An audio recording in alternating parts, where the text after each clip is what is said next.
Nah, saya ingin mengingatkan kita semua bahwa how to develop wisdom itu kita perlu menyusuri the path. Ada suatu jalan bahwa untuk mendapatkan hikmat kita perlu berjalan menyusuri jalan setapak untuk mendapatkan kebijaksanaan itu. Nah, orang namanya jalan itu kadang-kadang hal-hal yang boring, hal-hal yang diulang-ulang, hal-hal kecil, keputusan-keputusan kecil. Kalau kita membicarakan riwayat hidup kita, biasanya kita hanya menceritakan milestone dari hidup kita. Misalnya saudara lulus kuliah, saudara menikah, saudara mungkin berhasil dalam pekerjaan, saudara tulis dalam biografi hidup saudara. Tetapi itu milestone, itu terdiri dari hal-hal yang boring mungkin saudara lakukan setiap hari secara rutinitas, keputusan-keputusan kecil. Tetapi keputusan-keputusan kecil itu mempengaruhi hal-hal yang besar. Itulah sebabnya kita perlu membuat keputusan-keputusan kecil ini dengan sesuatu kebijaksanaan. Dan kita belajar di awal-awal dari khotbah berseri ini bagaimana sih proses mengembangkan hikmat itu, yaitu knowing God, mengenali Tuhan. Kita belajar banyak hal, ada tema-temanya, takut akan Tuhan, tentang keteraturan, pola keteraturan Allah. Kemudian knowing self, mengenali diri sendiri. Bagaimana kita mengenali diri sendiri tentang kemarahan, tentang kebodohan, tentang bagaimana kecenderungan hati kita. Knowing your friend, kita belajar bagaimana mengenali teman-teman kita, bagaimana kita bersahabat, kita bagaimana mengetahui orang-orang di sekeliling kita. Knowing God's way, bagaimana mengenai jalan firman, tentang apa? Pride, seksualitas, kecantikan, hal-hal yang kita bicarakan di minggu-minggu yang sebelumnya. Terus kita bicara tentang knowing your suffering, bagaimana mengenali penderitaan lewat healing, self-control, emotion. 2 minggu lalu kita belajar tentang ujian kehidupan. Nah, hari ini kita akan belajar yang terakhir adalah restoring broken relationship. Pertanyaan yang mendasar mengenali hikmat dalam knowing self, mengenali diri sendiri, dan juga memperbaiki hubungan dengan orang di sekitar kita, ya saudara ya. Tetapi intinya hikmat bukanlah tentang teori, bukanlah tentang aturan atau pola yang harus dipelajari, tetapi seorang pribadi yang penuh kasih, yang perlu kita kenal, yaitu Yesus Kristus. Dan hikmat ini gak ada jalan pintasnya. Kita perlu mengenal Dia, supaya karakter Kristus itu ada di dalam hati kita, dan kita membuat keputusan yang tepat, yang sesuai dengan kehendak firman, ya saudara ya. Makanya kalau saudara pergi ke toko buku, ada self-help, 5 cara, 3 cara, 7 cara, 10 cara untuk punya relationship yang baik, untuk kaya, untuk sukses. Itu adalah shortcut yang akhirnya tidak begitu menolong, saudara. Kenapa? Karena sekali lagi hikmat gak ada jalan pintas. Kita harus terus mengembangkannya setiap hari. Jadi jika hikmat adalah Yesus Kristus, maka kebijaksanaan adalah proses mengenal Kristus. Sehingga kita menghidupi karakter Kristus yang membuat pilihan kita bijak dan tepat di dalam kehidupan ini. Amin, saudara ya. Nah, kita bicara hari ini sangat penting sekali. Kenapa kok saya mengakhiri khotbah berseri ini dengan restoring broken relationship? Nah, saya tahu kita semua mempunyai kemarahan terhadap seseorang, kekecewaan terhadap seseorang, mungkin bahkan sama pasanganmu sendiri, sama suami, sama istri. Nah, ini kalau nggak diberesin, saudara, pilihannya cuma 2, saudara. Ini akan merusak hidupmu, atau saudara mengampuni dia. Kalau tidak mengampuni dia, maka ini akan merusak dan mencoreng gambar diri kita sendiri. Tapi gimana caranya? Seringkali kita nggak tahu caranya. Nah, kita akan baca sama-sama firman kita. Amsal 10 ayat 18, saya akan bacakan yang putih, saudara bacakan yang kuning, oke? Siapa menyembunyikan kebencian, dusta bibirnya, siapa mengumpat adalah orang bebal. Amsal 11, saudara. Siapa menghina sesamanya tidak berakal budi, tetapi orang yang pandai berdiam diri. Siapa mengumpat membuka rahasia, tetapi siapa yang setia menutupi perkara. Ayat 17, Amsal 17 ayat 9, siapa menutupi pelanggaran mengejar kasih, tetapi siapa membangkitkan perkara menceraikan sahabat karibnya. Amsal 24 ayat 17, saudara. Jangan bersuka cita kalau musuhmu jatuh, jangan hatimu beria-ria kalau ia terperosok. Supaya Tuhan tidak melihatnya dan menganggapnya jahat, lalu memalingkan murkanya daripada orang lain. Jangan menjadi saksi terhadap sesamamu tanpa sebab, dan menipu dengan bibirmu. Janganlah berkata sebagaimana ia memperhatikan aku, demikian kuperlakukan dia, aku membalas orang menurut perbuatannya. Amsal 25 ayat 7b, ayo sama-sama baca. Apa matamu lihat, jangan terburu-buru kau buat perkara pengadilan. Karena pada akhirnya apa yang engkau dapat lakukan kalau sesamamu telah mempermalukan engkau. Belalah perkaramu terhadap sesamamu itu, tetapi jangan buka rahasia orang lain. Ayat 10. Supaya jangan orang yang mendengar engkau akan mencemoohkan engkau. Jikalau seterumu lapar, berilah dia makan roti. Jikalau ia dahaga, berilah dia minum air. Ayat 22. Karena engkau akan menimbun bara api di atas kepalanya, dan Tuhan akan membalas itu kepadamu. Ayat yang terakhir, Amsal 27 ayat 5 baca. Lebih baik teguran yang nyata-nyata daripada kasih yang tersembunyi. Seorang kawan memukul dengan maksud baik, tetapi seorang lawan mencium secara berlimpah-limpah. Berbahagialah orang yang mendengar firman Tuhan, memelihara dalam hatinya dan melakukan dalam hidupnya. Poin saya ada 3. Yang pertama, mengapa sih sangat penting untuk memulihkan hubungan? Kemudian dalam pemulihan hubungan itu komponennya apa saja? Dan motivasi hati di balik pulihnya hubungan. Ini penting sekali ya. Oke, are you ready? Kita masuk ke dalam yang pertama, oke? Nah, ayat yang tadi kita baca adalah Amsal 10 ayat 18. Dia bilang begini, siapa menyembunyikan kebencian, hatred, dusta bibirnya. Nah, saudara, hatred itu bukan cuman hanya feeling, saudara nggak suka sama orang. No, itu bukan hanya perasaan benci, tapi di balik kebencian itu ada niat buruk di dalam hatinya. Mungkin saudara bilang, masa sih pastor ada niat buruk? Bagaimana kita tahu kalau saudara punya kebencian? Mungkin saudara merasa aku nggak benci siapa-siapa. Tetapi ini diagnosanya. Ada niat buruk di dalam hati. Dari mana saya tahu? Di bagian kedua dari statement ini. Seseorang punya benci kalau dia memiliki niat buruk untuk orang lain. Gimana taunya? Ketika dia berbahagia dalam ketidakbahagiaan orang lain. Mungkin saudara bilang gini, aku tidak benci siapa-siapa. Cuma kalau tidak senang, ya kan?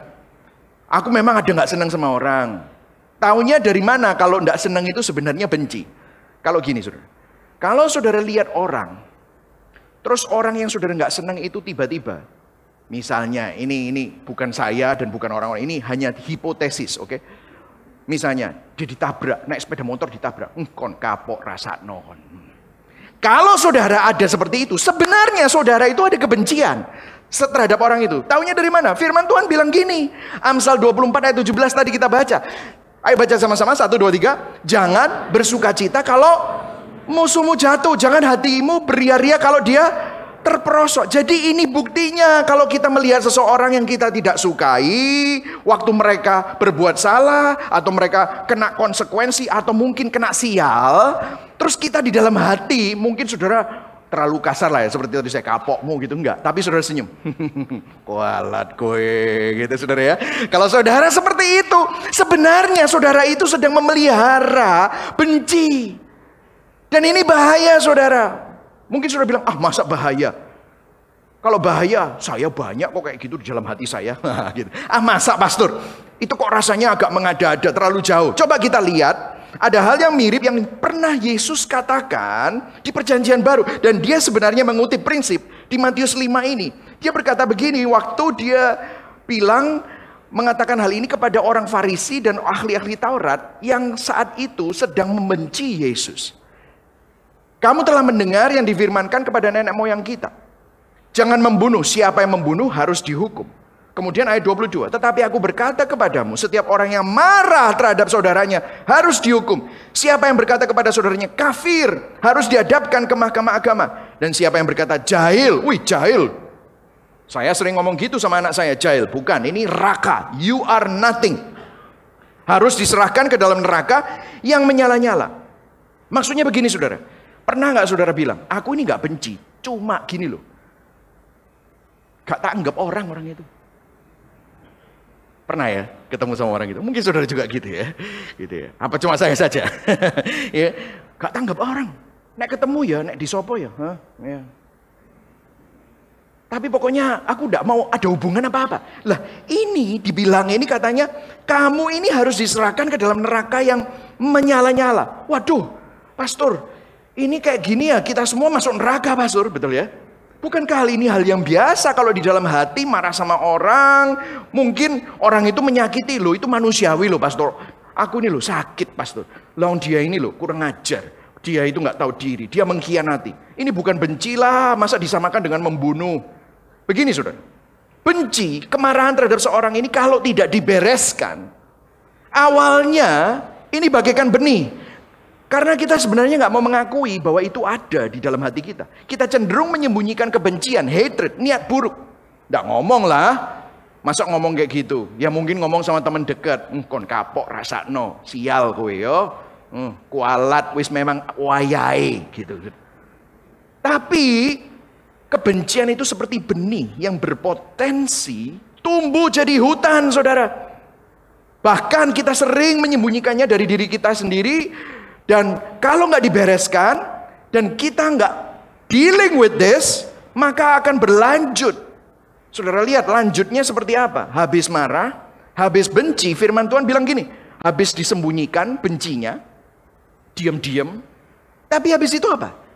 Minggu lalu kita belajar tentang perkataan. Habis itu siapa menyembunyikan kebencian, terus udah gitu selanjutnya siapa mengumpat. Nah mengumpat ini kata-katanya kurang tepat, tetapi spread slander. Slander ini minggu lalu kita belajar bahwa gosip. Tetapi gosip ini kalau ditambahin bumbu-bumbu, slander ini bisa diartikan bukan cuma hanya gosip. Bahasa asli dari slander itu adalah fitnah.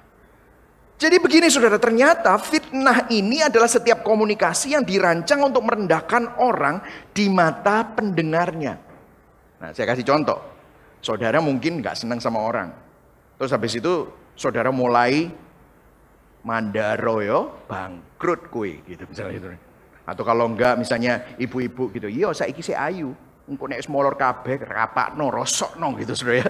Welek kue gitu misalnya gitu Saudara. Dalam hati enggak ngomong gitu ya Saudara. Tapi habis itu apa? Kalau ini enggak diberesin, nanti Saudara ketemu sama teman. Terus biasa kalau teman sama ketemu, kamu tuh apa sih ambek apa? Enggak ada apa-apa. Ustalah. Cerita no apa sih? Nggak tak omong no siapa-siapa. Nah, ini pembicaraan meme Surabaya gitu ya Saudara. Ya ini ya apa sih? Dan saudara apa? Ya gini loh. Aku ini nggak salah. Wah kan gitu kan Saudara.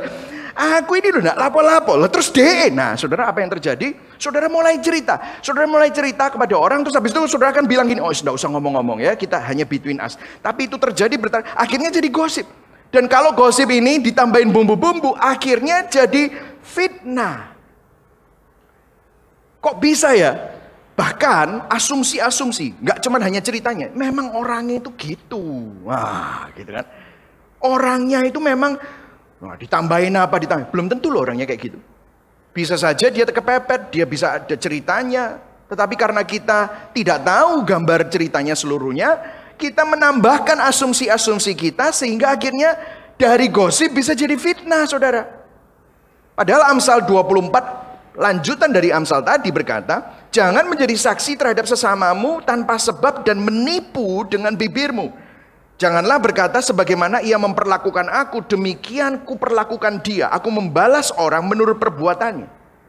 Nah ayat 28 ini ada pernyataan yang menarik. Mengapa seorang memberikan kesaksian palsu? Ini bahasa aslinya dipakai untuk kata-kata di pengadilan.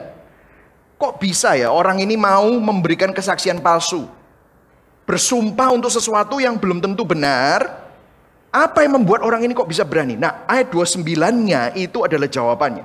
Lihat apa yang terjadi.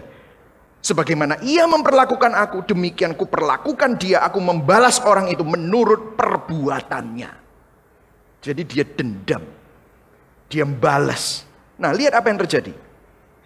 Orang salah pada kita sakit hati, kan kita gini, mandaro kualat gitu, misalnya gitu. Rasain kalau dia itu kena imbasnya. Terus kita lihat stalking Instagramnya dia, kita lihat. Ya mungkin sudah di unfollow tapi kita diam-diam lihat lah gitu saudara. Terus kita waktu lihat, loh kok happy ayo. Kok dia tambah senang jalan-jalan ke Singapura selesai pandemi gitu. Lah aku kok di Surabaya gitu saudara. Nah saudara apa yang terjadi? Saudara ini geram. Saudara marah sama orang itu. Sehingga kalau ketemu sama orang, dulu ditanyain, "Opo sih kamu sama orang itu?" "Enggak apa-apa, aku enggak apa-apa." Gitu. Tapi sekarang karena saudara geram, saudara yang mulai, kamu tahu gak? Si itu ya, memang bebok. Ya kan? Nah, ya kan? Saudara, apa yang terjadi? Saudara menambah-nambahkan. Kenapa? Karena saudara marah. Kok hidup mereka baik-baik saja? Seakan-akan mereka makin bahagia, saudara masih kerasa sakit. Aku harus membuat mereka tidak bahagia. Apa yang dilakukan? Muncullah gosip-gosip, muncullah fitnah. Jadi awalnya begini saudara, mungkin awalnya kita ini korban. Saudara sakit hati, tersinggung, gak diberesin. Jadi benci, gak diberesin. Kebencian itu semakin mengakar dalam diri kita, merusak gambar diri kita. Dan tanpa kita sadari, kita menjadi serupa dengan apa yang kita benci. Dan guess what? Kalau kita terus melakukan itu, orang itu juga bisa sakit hati sama kita. Dan kalau kita melakukan itu, belum tentu orang yang kita ajak omong itu gak tersinggung sama perkataan kita. Akhirnya apa? Kita jadi persis seperti orang yang menyakiti kita. Halo? Saudara pernah gak ketemu sama orang tuh bilang gini, dosa turunan. Dosa turunan, makanya orang karismatik suka memutuskan kutuk nenek moyang, kan gitu kan saudara ya. Tetapi kalau saudara perhatikan, itu adalah dosa yang tidak pernah dibereskan. Saudara pernah ketemu sama keluarga, bapake alkohol, engkonge alkohol, kongcoe alkohol, dianya juga problem sama alkohol. Selingkuh, selingkuh semua. Sakit gak anaknya? Sakit. Dia semakin benci, dia semakin obses, dia semakin kepikiran. Gak sengaja, Bu Charlotte ngomong ini nih, gak sengaja kita repeat hal yang sama. Kok bisa ya? Karena itu mengakar dalam diri kita. Saudara masih ingat, kalau terobsesi itu kan penyembahan berhala. Dan kalau kita menyembah berhala, kita menjadi seperti apa yang kita sembah. Secara tidak sadar, ini adalah something yang sick. Tanpa kita sadari ini merusak gambar diri kita. Saudara melihat kenapa kok kita itu disakiti oleh orang tua kita. Mungkin kita sakit hati sama papa kita, yang suka ngomong kebun binatang sama kita. Nggak sengaja kita waktu marah sama anak kita keluar juga kebun binatang. Kok bisa? Karena itu tidak pernah dibereskan. Merusak gambar diri kita menjadi serupa dengan apa yang kita benci. Hati kita dicemari dengan kebencian. Nah, bagaimana dealing dengan hal ini supaya kita bisa memulihkan hubungan? Karena gini saudara, pilihannya cuma dua. Saudara mau deal sama ini atau saudara simpan. Nah, kalau saudara simpan akan jadi semakin seperti ini. Akan merusak gambar diri dan tanpa kita sadari kita menjadi serupa dengan apa yang kita benci. Kita masuk ke dalam poin yang kedua. Komponen apa saja yang diperlukan untuk pemulihan hubungan? Ada 4 secara cepat ya saudara ya. Yang pertama ya. Kalau kita baca di Amsal 11 ayat 12 sampai 13.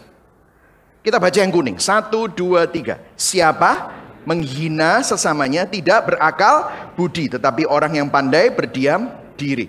Nah, tadi kita sudah belajar di sini bahwa mengumpat atau fitnah itu apa yang menyebabkan fitnah? Apa sih yang menyebabkan fitnah? Apa yang menyebabkan gosip? Sikap hati seperti apa yang menjadi tanah yang subur untuk kebencian yang membawa kita melakukan fitnah. Nah, dikatakan di sini di ayat 12, frase yang pertama, siapa yang menghina sesamanya. Bahasa Inggrisnya, derides his neighbor. Meremehkan, menganggap rendah sesamanya. Apa maksudnya itu? Menghina itu artinya memandang rendah seseorang. Jadi untuk kita deal dengan kebencian atau kemarahan atas seseorang yang salah sama kita, yang nyakiti hati kita. Yang pertama adalah, jangan merasa superior atau memandang rendah orang lain. Kenapa kok ini penting? Mekanismenya begini saudara. Kalau saudara nggak memandang rendah orang lain, misalnya ya orang itu ngomong sesuatu yang menyakitkan kepada kita. Terus kita bilang gini, ya dia manusia berdosa sama saya kayak aku. Terus saudara bilang, ya mungkin hari itu dia lagi pusing sama keluarganya, habis itu pergi ke gereja, pelayanan, terus ketemu sama aku, terus gak sengaja ngomong kayak gitu. Apa yang terjadi? Gak ada kebencian, saudara memahami, mengerti. Karena saudara tidak merasa superior. Jadi saudara gak merasa, aku gak kayak gitu, aku lebih baik dari dia, gak gitu. Saudara merasa saudara juga orang berdosa dan bisa mengalami hal yang sama, dan saudara bisa salah ngomong. Maka saudara akan santai. Tapi, kalau orang itu ngomong sesuatu dan saudara bilang, mengajar, ngomong gak dipikir, goblok gak kayak aku gak mungkin ngomong kayak ngono. Itu orang gak pendidikan itu. Sehingga apa yang konotasinya apa? Goblok. pinter. Ya kan? Nggak punya karakter, karakternya baik. Sehingga apa yang terjadi? Saudara merasa superior. Apa yang terjadi waktu saudara merasa superior? Saat ada orang yang melakukan sesuatu yang Anda tidak suka, sesuatu yang Anda kurang setuju, terus dalam hati saudara ngomong gini, kurang ajar, memang orang ini gak ada akhlak, orang gak punya nilai. Anda berkata begitu, maka Anda merasa lebih unggul dari orang itu. Anda merasa lebih baik dari orang itu. Terus Anda akan ngomong gini, aku gak mungkin ngomong kayak gitu. Ngomong gak dipikir. Di situ ada benih, di situ ada benih yang membawa masalah dalam hubungan ini. Bayangkan kalau Anda lakukan itu sama pasanganmu, sama suamimu, sama istrimu, sama anakmu. Tiap kali saudara lihat dia, saudara pasti akan, memang bepok orang ini. Memang anakku ini nilainya beda sama anakku yang satunya. Nah, saudara mulai membandingkan orang. Apa yang terjadi? Saudara merendahkan orang. Sehingga waktu lihat orang itu, saudara merasa ada emosi yang keluar. Jadi kalau saudara merasa superior, memandang rendah orang lain, ini adalah tanah yang subur untuk kebencian. Nah, saya mau tanya sama saudara. Coba saudara tanya, pernah nggak tanya sama dirimu sendiri? Dari mana datangnya rasa superior dan merasa lebih tinggi dari orang lain ini? Kok bisa kita itu merasa lebih tinggi? Kita merasa lebih baik dari orang lain. Pernah nggak tanya saudara? Saya pernah tanya, kenapa ya aku ini kok setiap kali itu kok memandang rendah orang gitu ya. Sebelum kenal Injil maupun sudah kenal Injil saya menangkap diri saya. Waduh, kok bisa ya? Udah jadi hamba Tuhan bertahun-tahun aku kok bisa mikir seperti itu. Aku bertobat. Saudara tahu dari mana datangnya rasa superior dan merasa lebih tinggi? Yesus ngomong gini di perjanjian baru di Lukas 16. Waktu itu sama juga dengan orang-orang Farisi dan ahli Taurat. Lagi menghakimi di dalam hatinya orang Farisi terhadap apa yang diperkatakan Yesus. Kemudian dia bilang begini, semuanya itu didengar oleh orang-orang Farisi dan hamba-hamba uang. Dan mereka apa saudara? Mencemoohkan dia. Nah bahasanya sama persis seperti yang di Amsal. Derides him. Merendahkan Yesus. Dan saudara tahu jawaban Yesus apa? Dan ini adalah kuncinya. Wah Yesus ini benar-benar tahu benar apa sebabnya. Lalu ia berkata kepada mereka, kamu tahu kenapa kamu mencemoohkan aku? Kamu membenarkan diri di hadapan orang-orang. Tetapi Allah mengetahui hatimu, sebab apa yang dikagumi manusia dibenci oleh Allah. Saudara tahu kenapa kita merasa lebih superior, merasa lebih tinggi dari orang lain, dan saudara suka merendahkan orang lain? Ini adalah natur manusia. Kenapa? Karena manusia suka self-justification. Membenarkan diri sendiri. Selalu membenarkan. Kenapa? Karena saudara tahu, waduh, orang ini melakukan sesuatu yang jahat sama aku. Maka saudara perlu membenarkan diri sendiri untuk mengobati rasa sakit itu. Apa yang terjadi biasanya, makanya saudara pernah ketemu orang play victim. Orang lain selalu salah, dia nggak pernah salah. Iya, soalnya papaku, wah, bojoku, suamiku, istriku, mertuaku, anakku, engkongku, ya kan? Semua mantuku, pendetaku, wah, gitu saudara ya. Care group leaderku, self justification, membenarkan diri, selalu play victim. Kenapa sih? Karena begini saudara, ini apa mekanismenya? Karena saudara sakit, disakiti sama orang, saudara harus membesarkan dirimu. Saudara harus bilang, aku nggak salah, aku ini korban. Apa yang terjadi? Merendahkan orang lain. Orang itu memang jahat hatinya. Aku ini baik. Orang itu memang kurang ajar. Orang itu memang karakternya jelek. Dan membesar-besarkan kesalahan orang dan kelemahan orang, tetapi membesarkan kebaikanmu. Bahkan sampai, kalau biasanya sampai ketiga ini, merendahkan bahkan kelompok orang yang tidak Anda sukai. Dasar laki-laki ya segitu itu. Dasar wanita itu semua kayak gitu. Matre. Gitu. Atau bahkan, ini maaf nih ya, saya mengasihi ini kenapa? Ini real, kenapa? Terus bilang gini, dasar ini. Nikah ambil Holland Spreken sing eke ye itu loh. Itu. Bencana memang orang-orang kayak itu. Atau kalau enggak saudara bilang, nikah sama totok itu memang tradisi ini, waduh bikin pusing. Nanti saudara bilang, Memang dasar orang Cina. Dasar orang Batak. Akhirnya sampai jadi apa? Diskriminasi. Akhirnya jadi apa? Rasisme. Akhirnya benci sama semua orang laki. Benci sama orang pendidikan tertentu. Dasar orang bule kayak gitu itu. Dasar orang Indonesia kayak gitu. Akhirnya apa yang terjadi? Kita merendahkan kelompok orang yang tidak kita sukai. Saudara tahu? Ini semua awalnya self-justification. Mulai ngerti, saudara. Kalau nggak dibereskan, ini bahaya, saudara. Saudara, ada sesuatu yang menarik ya. Di sini kita bisa melihat ya, isi hati manusia. Kenapa? Ada yang menarik. Kalau saudara lihat seni karikatur. Saudara tahu karikatur? Itu ada kartunis yang bikin kartun gitu. Kalau saudara lihat ini model kayak gini ya. Nah, saudara kalau lihat gambar ini, ya jelas-jelas saudara bisa lihat. Nah, yang menarik adalah begini. Ini adalah Presiden Trump ya ceritanya ya. Kartunis, waktu membuat karikatur orang terkenal, Anda bisa dapat tahu sang kartunis ini suka atau enggak sama tokoh yang dia gambarkan.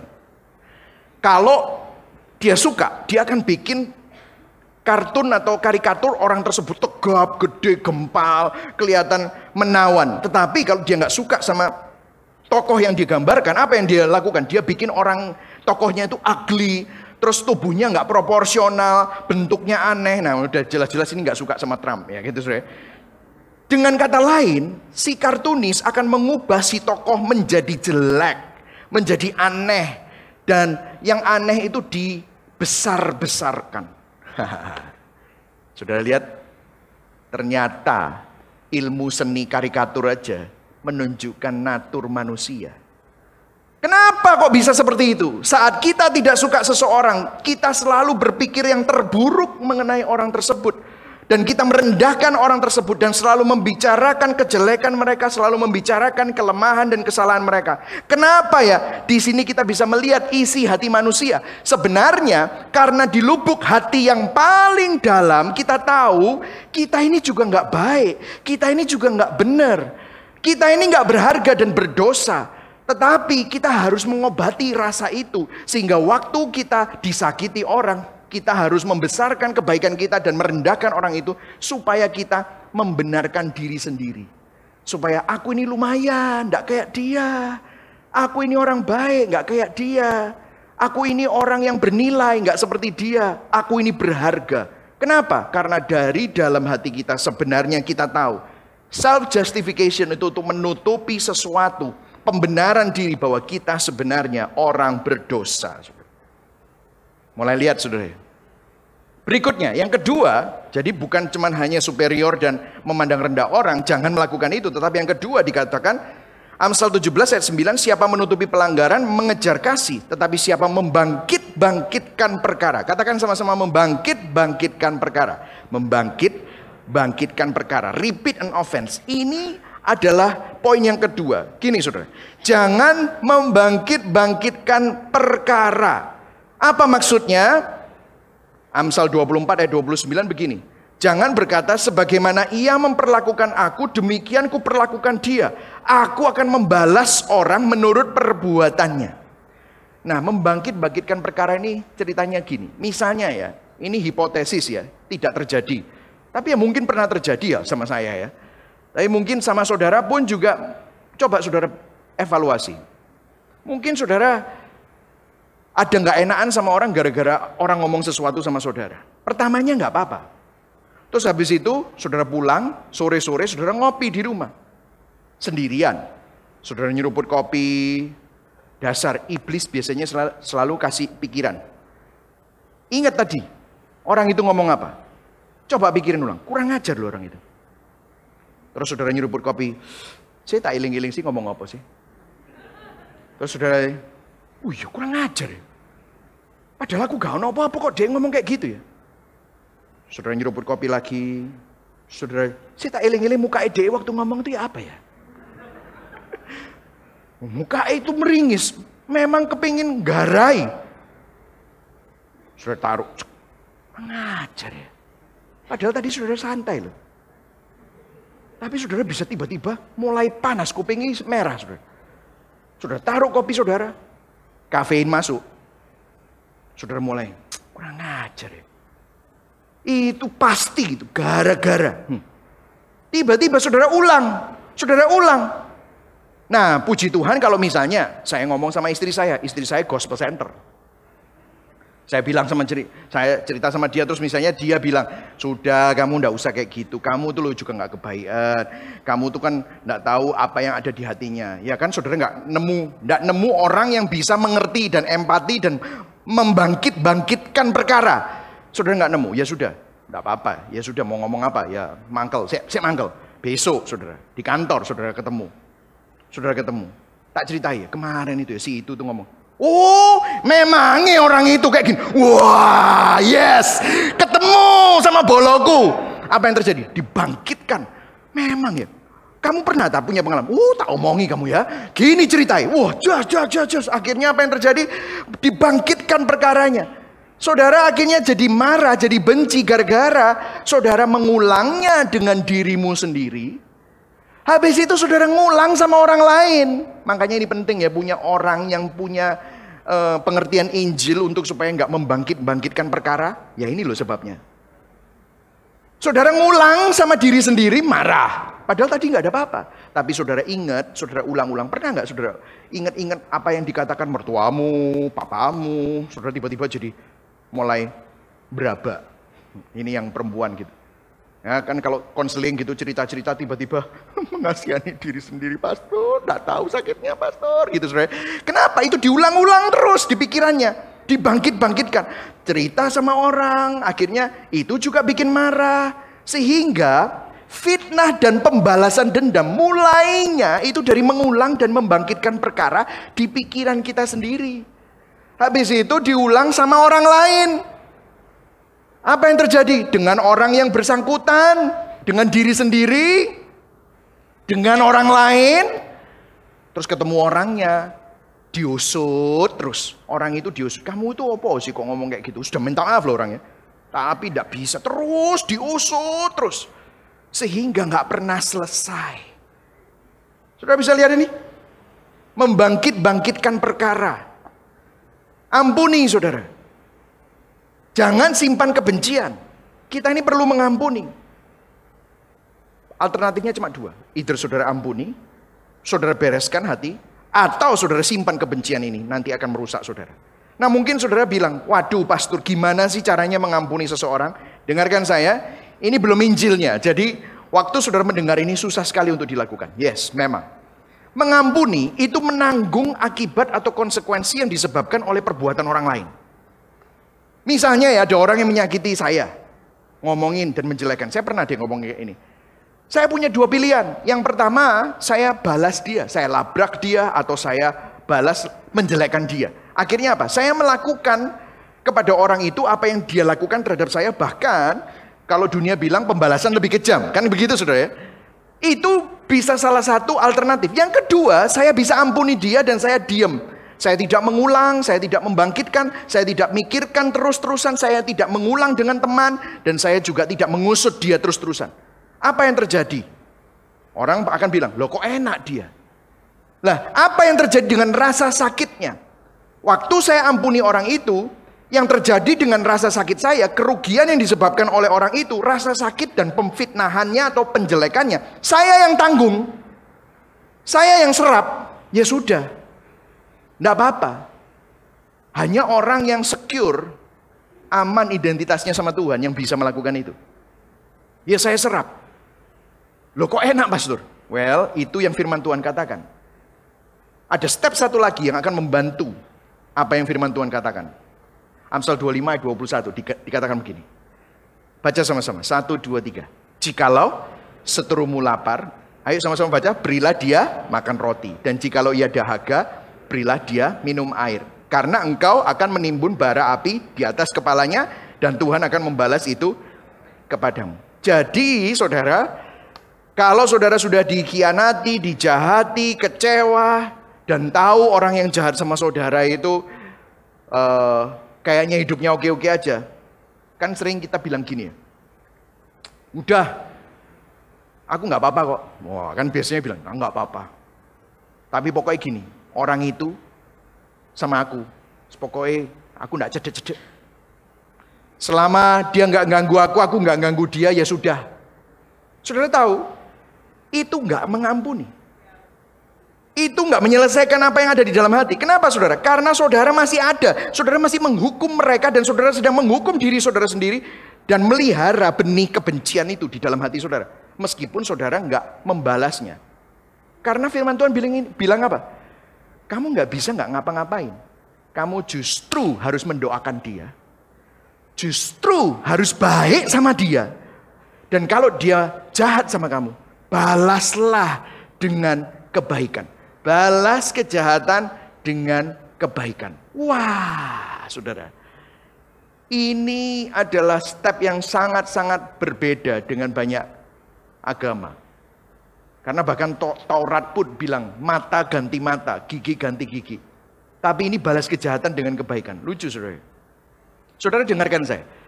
Ini penting sekali. Kita tidak dapat melarikan diri dari isu hati kita. Sampai kita secara positif menginginkan kebaikan bagi orang yang menyakiti kita. Gak akan bisa saudara bisa ampuni. Sampai kita bisa menginginkan kebaikan secara positif. Saudara kalau saudara pikir ya saudara. Mungkin orang itu memang benar-benar membutuhkan pertolongan. Misalnya mereka mempunyai pola yang jahat dalam hidup mereka. Dan pola jahat itu merugikan saudara. Nah mungkin saudara, oke lah berhenti sampai di sini. Tidak tak apa-apain lah. Tapi apa yang terjadi dengan orang itu? Karena orang itu punya pola, dia akan terus hidup seperti itu. Artinya apa? Dia hidup di dalam kesengsaraan. Dosanya menyiksa dia. Kalau kita tidak menolong dia, mendoakan dia, baik sama dia, membangun jembatan sama dia, siapa yang bisa membangun jembatan sama dia? Dan waktu kita melakukan itu, firman Tuhan berkata begini kan, kita menaruh bara di kepalanya dia. Nah ada yang menafsirkan gini, biar no kualat, makanya nanti sama Tuhan dikasih bara kepalanya. Bukan loh saudara, itu artinya bukan itu loh saudara. Itu bahaya penafsirannya. Karena kalau saudara perhatikan penafsiran itu tidak sesuai dengan. Nah, apa penafsiran yang benar? Menaruh bara di atas kepala itu gini saudara. Di zaman dulu orang Yahudi kalau tahu ternyata dia ini salah sama orang. Dia nggak tahu terus akhirnya dia sadar apa yang terjadi. Sebagai tanda pertobatan dia mengoyakkan jubahnya. Dia taruh bara di atas kepalanya. Bara abu di atas kepalanya sebagai tanda perkabungan. Aku ini berkabung atas dosaku karena aku sudah menyakiti dan berdosa terhadap saudaraku. Jadi maksudnya apa? Waktu kita membalas orang itu dengan kebaikan, bukan supaya Tuhan balas, supaya kena hukuman, bukan, atau supaya kualat, bukan, saudara. Tetapi supaya orang itu satu hari dijamah oleh Tuhan. Supaya orang itu dapat bertobat, hatinya diketuk oleh Roh Kudus. Supaya dia sadar bahwa dia ini membutuhkan Tuhan. Itu saudara. Jadi ini luar biasa sekali. Kebenaran yang sangat-sangat memerdekakan sebenarnya. Dan kita lihat di Roma 12 bahkan dikatakan begini. Ayat 17, janganlah membalas kejahatan dengan kejahatan. Lakukanlah apa yang baik bagi semua orang. Ayat 18, baca sama-sama. 1, 2, 3. Sedapat-dapatnya, kalau hal itu bergantung padamu, hiduplah dalam perdamaian dengan semua orang. Ayat 20. Tetapi jika seterumu lapar, berilah dia makan. Jika ia haus, berilah dia minum. Dengan berbuat demikian kamu apa? Menumpukkan bara api di atas kepalanya. Terus kemudian ayat 21. Janganlah kamu kalah terhadap kejahatan. Tetapi kalahkan kejahatan dengan kebaikan. Yang setuju katakan amin. Wow. Jadi saudara, bukan cuman hanya diemin. Pokoknya aku gak ganggu kamu, kamu gak ganggu aku. Itu tetap aja, pasti masih ada. Dan itu akan jadi benih yang akan jadi hutan penuh dengan kebencian dan merusak gambar diri kita. Tetapi firman Tuhan bilang, kalau kamu mau benar-benar free dari itu, kalahkan kejahatan yang dia lakukan kepadamu dengan kebaikan. Bukan supaya dia kualat, bukan. Tetapi kita doakan dia supaya Tuhan bisa jamah orang itu. Wow, susah nggak? Saya mau kasih tahu ya, bukan cuma susah, impossible, susah. Dan bahkan dikatakan begini, jika diperlukan, selesaikan perkaranya dengan kasih. Kalau kita sudah ngelakuin yang 3 di atas. Selesaikan perkaranya dengan kasih. Makanya Amsal 27 bilang gini, lebih baik teguran yang nyata daripada kasih yang tersembunyi. Seorang kawan memukul dengan maksud baik, tetapi seorang lawan mencium secara berlimpah-limpah. Kamu tetap ngasih kebaikan, orang itu tanya, kamu itu loh kok baik ya sama aku. Aku ini kan sudah jahat, aku kan sudah pernah merugikan kamu. Kenapa kamu kok baik ambil aku? Kenapa kamu kok tetap melakukan kebaikan? Saudara bisa bersaksi. And by the way, saudara bisa kalau ditanyain, loh kamu tuh gak sakit hati tau? Waktu itu aku ngomong, ya sakit hati. Tapi ini yang aku lakukan, aku tahu juga. Saudara share Injil.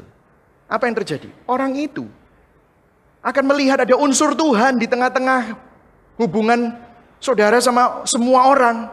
Orang akan melihat, ini kok ada sesuatu yang berbeda ya sama orang ini. Sehingga akhirnya dia tertegur, bukan dengan teguran kita yang kasar, tapi dengan kasih kita bisa ngomong sama dia. Firman Tuhan juga berkata di Galatia 6 ayat 1. Saudara-saudara, kalaupun seorang kedapatan melakukan suatu pelanggaran, ayo baca sama-sama yang kuning. Maka kamu yang rohani harus memimpin orang itu ke jalan yang benar dalam roh lemah lembut, sambil menjaga dirimu sendiri supaya kamu juga jangan kena pencobaan. Saudara, perhatikan, adalah hal yang tidak mengasihi untuk membiarkan seseorang yang sudah menyakiti kita, atau orang yang sudah mengkhianati kita atau mengecewakan kita, membiarkan mereka terus hidup di dalam pola seperti itu. Kalau mereka itu memang orang yang ngomongnya kacau, orangnya tidak dimuridkan, tidak dia ajarin, tidak dikasihi, itu justru tidak mengasihi, saudara. Tetapi kalau saudara sudah mengalami kasih Tuhan, saudara sudah mengalami Injil, maka saudara waktu melakukan itu, saudara sedang membimbing dia, memimpin dia. Dan dengan begitu saudara pun juga disembuhkan. Nangkep saudara? Nah mungkin tahu saudara, saya tahu waktu saudara dengar ini, angel. Apakah kita bisa merealisasikannya? Well, saya harus sampaikan firman Tuhan. Betul saudara ya? Saya harus sampaikan firman Tuhan. Saya nggak bisa tutup-tutupi firman Tuhan kebenarannya apa. Saya mau kasih tahu kepada saudara, bukan hanya susah, tetapi impossible. Tidak mungkin dilakukan secara psikologis dan spiritual. Karena dibutuhkan suatu kuasa untuk benar-benar bisa mengampuni. Tetapi saya mau tanya sama saudara, pernah nggak saudara lihat orang yang melakukan ini? Pernah. Mungkin saudara juga pernah melakukannya. Jatuh bangun. Ada yang berhasil, tapi ada yang sakitin nemen, pastor, sakitin nemen. Masih belum bisa, tapi ada. Saya pun juga pernah mengalaminya, saya pun juga harus menjalani ini. Saya pun juga harus mengampuni, dan saya pun juga harus tetap melakukan kebaikan kepada orang yang menyakiti kita. Saudara, hamba Tuhan sebagai pastor itu tidak bisa make everyone happy ya saudara. Kadang-kadang saya disalah mengerti, kadang-kadang dicaci maki, kadang-kadang di fitnah macam-macam. Tetapi apa yang Christ-like? Sakit gak? Sakit saudara. Sakit. Tetapi disinilah memang dibutuhkan kuasa. Tim Keller bilang gini, you must let the gospel argue with you. Bergumul sama Injil. You must let the gospel sink down deeply into your heart until it changes your motivation, views, and attitude. Anda harus membiarkan Injil untuk menggumuli hatimu. Anda harus membiarkan Injil meresapi ke dalam hati kita, sampai itu mengubah motivasi, pandangan, serta sikap kita. Memang hanya Tuhan, seperti katekismus tadi itu. Mujizat yang terbesar itu bukan waktu kita butuh duit, ada duit. Atau kita sakit, disembuhkan. Tetapi kalau kita bisa kenal Tuhan, percaya Tuhan, itu mujizat yang terbesar. Makanya membutuhkan kuasa. Tuhan yang bisa mengubah hati kita. Injil yang adalah kekuatan Allah itulah yang bisa mengubah hati kita. Nah kita masuk di dalam yang terakhir. Motivasinya seperti apa di balik pulihnya hubungan. Nah saya mau kasih tahu kepada saudara, apa yang terjadi kalau saudara pelihara kebencian. Nah ini ada yang menarik. Dari ayat yang kita baca dikatakan begini, Amsal 24 ayat 17 sampai 18. Jangan bersuka cita kalau musuhmu jatuh. Janganlah hatimu beria-ria kalau ia terperosok. Tadi udah baca. Tetapi lihat. Ayat 18. Baca sama-sama. Supaya apa? Tuhan tidak melihatnya dan menganggapnya jahat, lalu memalingkan murkanya daripada orang itu. Lah terus dia memalingkan murkanya ke siapa? Ke saudara dan saya. What? Maksudnya apa, Pastor? Nah, Bruce Waltke, seorang penulis komentari untuk kitab Amsal ini, dia bilang begini, terutama dia bilang begini. Ketika kita membenci seseorang karena dosa yang telah mereka lakukan kepada kita, Tuhan sama marahnya dengan kebencian kita seperti kepada perbuatan jahat yang dilakukan kepada kita. Ngerti, saudara? Kalau saudara benci sama orang itu, Tuhan juga marah loh sama kita. Tuhan marah pada kebencian kita seperti halnya dia juga murka kepada orang yang berbuat jahat kepada kita. Jadi kesimpulannya begini ayat tadi itu. Saat hati kita membenci atau bersuka cita atas kesusahan musuh kita, kita berada di bawah murka Allah. Tuhan marah atas kebencian yang ada di hati kita. Mungkin Anda bertanya, kenapa? Well, I'm glad you ask. Kenapa? Karena ayatnya juga ada di Roma 12 ayat 19. Kenapa kok Tuhan marah waktu kita benci, waktu kita merendahkan, waktu kita mengutuki orang, waktu kita memfitnah orang? Kenapa? Dikatakan ayat 19. Saudara-saudaraku yang kekasih, janganlah kamu sendiri menuntut pembalasan, tetapi berilah tempat kepada murka Allah. Sebab ada tertulis, pembalasan itu adalah hakku. Akulah yang menuntut pembalasan, firman Tuhan. Jadi saudara, kenapa kok Tuhan tuh benci saat kita balas dendam, saat kita merendahkan orang, saat kita benci? Kenapa? Karena saat kita membalas, kita ini lupa posisi kita ini hamba. Tetapi kita ini jadi hamba yang menempatkan diri di posisi Allah. Kita ini orang berdosa yang diampuni, tetapi nggak tahu diri, kita pengen jadi Tuhan. Kita berusaha bilang, kamu ini kurang ajar ya. Padahal kita sendiri juga sering kurang ajar. Kamu jahat ya. Padahal kita sendiri juga sering jahat. Sehingga apa yang terjadi? Kita menempatkan diri sebagai Tuhan. Itulah sebabnya ada begitu banyak ayat yang mengatakan, ada 60 lebih kata-kata di Alkitab yang menjelaskan bahwa pembalasan itu adalah haknya Allah. Kita nggak berhak membalas. Kenapa? Karena waktu kita berusaha membalas, artinya kita menaruh diri sebagai Tuhan. Firman Tuhan berkata, hakkulah dendam dan pembalasan. Vengeance is mine. Ibrani 10 ayat 30 di perjanjian baru. Pembalasan adalah hakku, akulah yang akan menuntut balas. Nah, tetapi ada juga ayat yang mengatakan begini, saudara. Mazmur 103. Tuhan adalah penyayang dan pengasih, panjang sabar dan berlimpah kasih setia. Tidak selalu ia menuntut dan tidak untuk selama-lamanya ia mendendam. Loh, tadi katanya vengeance is mine. Pembalasan adalah hak Tuhan. Ayat 10. Tidak dilakukannya kepada kita setimpal dengan dosa kita, dan tidak dibalasnya kepada kita setimpal dengan kesalahan kita. Wow. Kalau tadi kita dibilang apa? Aku akan membalas perbuatan orang itu setimpal dengan apa yang dia perbuatkan kepada aku. Ayat 11. Tetapi setinggi langit di atas bumi, demikian besarnya kasih setianya kepada orang-orang yang takut akan dia. Sejauh timur dari barat, demikian dijauhkannya daripada kita pelanggaran kita. Seperti apa? Bapa sayang kepada anak-anaknya. Di ayat yang lain, manusia yang berdosa itu jahat sama Tuhan. Manusia yang berdosa itu musuh Allah. Tetapi dikatakan, tidak selalu dia menuntut, tidak selama-lamanya dia mendendam. Tidak dilakukan kepada kita setimpal dengan dosa kita, dan gak dibalas kepada kita setimpal dengan kesalahan kita. Kalau tidak dilakukan setimpal dengan dosa kita, kalau tidak dibalas kepada kita setimpal dengan kesalahan kita, siapa yang menyerap pembalasan Allah? Karena waktu Tuhan bilang, aku mengampuni kamu, aku memberikan anugerah kepada kamu, harus ada yang dibalas, harus ada yang dihukum. Disinilah kacamata Injilnya. Karena siapa yang membalasnya? Siapa yang menghukumnya? Siapa yang menyerap semuanya itu? Yang menyerap ya Tuhan sendiri. Seperti kalau kita mengampuni orang, seakan-akan kita yang menyerap, tetapi sebenarnya enggak. Yesus yang menyerap. Itulah sebabnya di Yesaya 53 baru ngerti. Kita mengira Yesus kena tulah. Kita mengira Yesus dipukul dan ditindas Allah. Iya, memang dia ditindas, dia dipukul. Kenapa?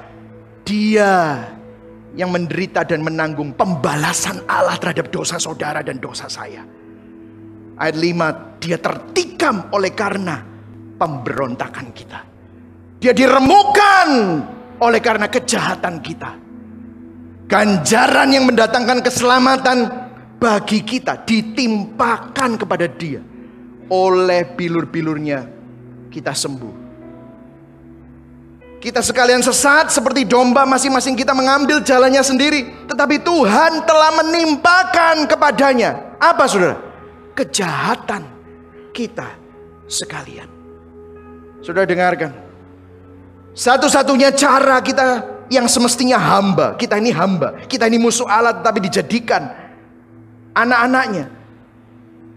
Satu-satunya cara kita berhenti jadi Tuhan, satu-satunya kita berhenti benci sama orang dan merendahkan orang adalah waktu kita memandang Injil.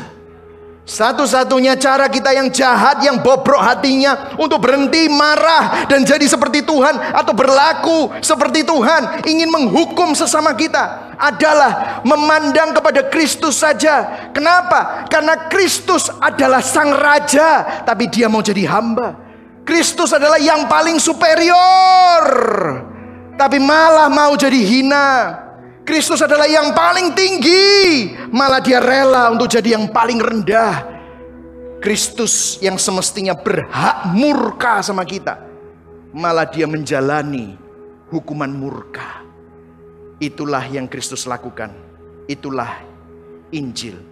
Kalau saudara renungkan itu, kalau saudara ingat itu, kalau kita ingat bahwa dia rela lakukan itu untuk menyelamatkan dirimu yang semestinya menerima murka, menggantikan kita. Di situ hati kita meleleh. Di situ kita nggak bisa merasa superior. Di situ dia jadi indah. Di situ kita sadar, aku nggak punya hak.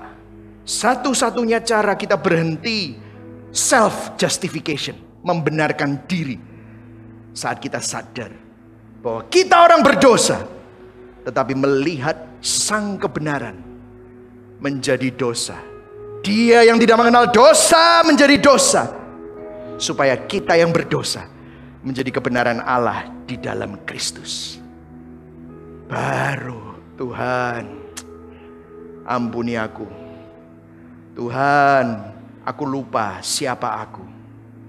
Baru saudara bisa lihat orang yang menyakitimu dengan kacamata Kristus. Baru semua emosi sakit hatimu tiba-tiba bisa disembuhkan karena kamu lihat siapa dirimu di hadapan Tuhan. Yang setuju katakan amin. Hari ini saya tahu nggak ada satupun orang di tempat ini yang nggak perlu bertobat, termasuk saya. Saudara mungkin nggak benci, tetapi dalam hatimu, aku nggak mau ada hubungan apa-apa sama orang itu. Saudara mungkin nggak secara mulut ngomong, aku nggak suka sama dia, tetapi dalam hatimu seakan-akan dia nggak eksis. Aku nggak ngelakuin apa-apa, tapi tetap aja hatimu masih ada. Biarlah kamu sadar, Tuhan yang berhak membalas setimpal dengan dosamu, dia tidak membalasnya, tetapi dia memberikan anugerah. Lah kemana pembalasan itu? Dia yang tanggung sendiri. Tahukah saudara, dosamu sudah ditanggung di atas kayu salib. Dosamu sudah ditanggung oleh darahnya, supaya saudara bisa diampuni, saudara bisa dibenarkan, saudara mempunyai status yang baru. Maka biarlah itu saudara bisa salurkan kepada orang-orang di sekelilingmu. Salurkan kepada suamimu, kepada istrimu, kepada pendeta yang pernah menyakiti kamu, kepada sahabat yang pernah ngejak duitmu, kepada orang yang pernah memfitnah kamu, kepada orang yang mungkin pernah menyakiti hatimu, kepada papamu yang pernah mengolok-olok kamu, merendahkan kamu.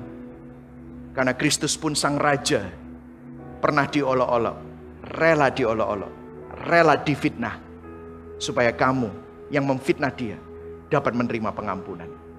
Berikan tepuk tangan buat Tuhan. Itu yang Tuhan lakukan. Amin. Mari sama-sama kita bangkit berdiri. Saudara diberkati hari ini. Sebelum kita nyanyikan lagu Christ is our hope in life in death, saya akan berikan implikasi. Kalau saudara merenungkan Kristus, karena Injil kita sadar sudah diampuni sehingga kita bisa mengampuni. Katakan sama-sama, saya bisa mengampuni. Karena saya sudah diampuni. Karena Injil kita bisa berempati dan kita bisa memberi simpati walau sudah disakiti. Karena Injil, gambar diri jadi aman dari perasaan inferior maupun superior. Karena Injil, kita sadar bahwa sudah dibenarkan, maka tidak perlu membenarkan diri. Yang setuju katakan amin. Mari sama-sama kita nyanyikan lagu ini.